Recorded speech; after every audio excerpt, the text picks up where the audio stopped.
ప్రభుత్వ ఉద్యోగ పెన్షనర్లకు సంబంధించి అత్యంత ముఖ్యమైన సమాచారం అండి.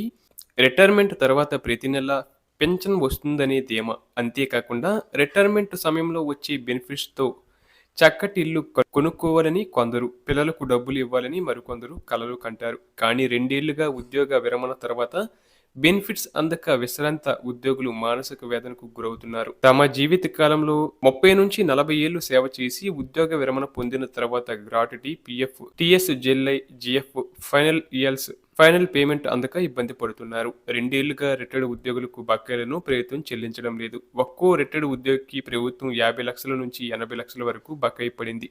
ఇలా జిల్లాల్లో 500 మంది వరకు విశ్రాంత ఉద్యోగులు బెనిఫిట్స్ కోసం ఎదురు చూస్తున్నారు. ప్రభుత్వం ఉద్యోగికి 58 ఏళ్లు నిండగానే విరమణ ఇస్తుంది. దానిని 61 ఏళ్లకు పెంచింది. దీంతో 3 ఏళ్ల పాటు విధులు నిర్వర్తిస్తున్నారు.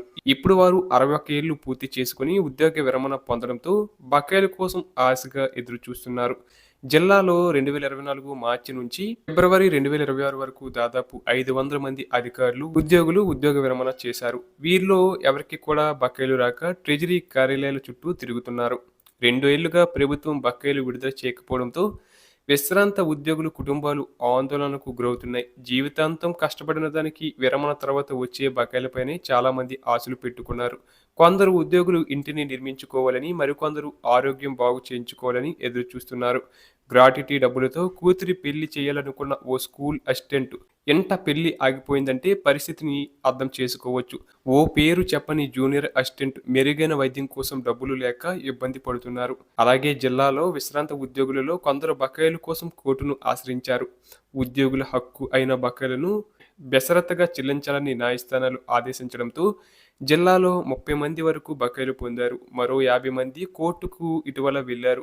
కోర్టులు ఆదేశించిన బకాయిలు రానివారు మరోసారి కంటెంప్ట్ ఆఫ్ కోర్టు కేసు వేయడంతో మరో 10 మందికి బకాయిలు అందాయి. విశ్రాంత ఉద్యోగుల హక్కుల సాధనకు జిల్లాలో ఓ సంఘాన్ని కూడా ఏర్పాటు చేసుకున్నారు. వీరు ప్రస్తుతం అధికారులు, కోర్టుల వద్దకు వెళ్తూ బకాయిల సాధనలో మునిగిపోయారు.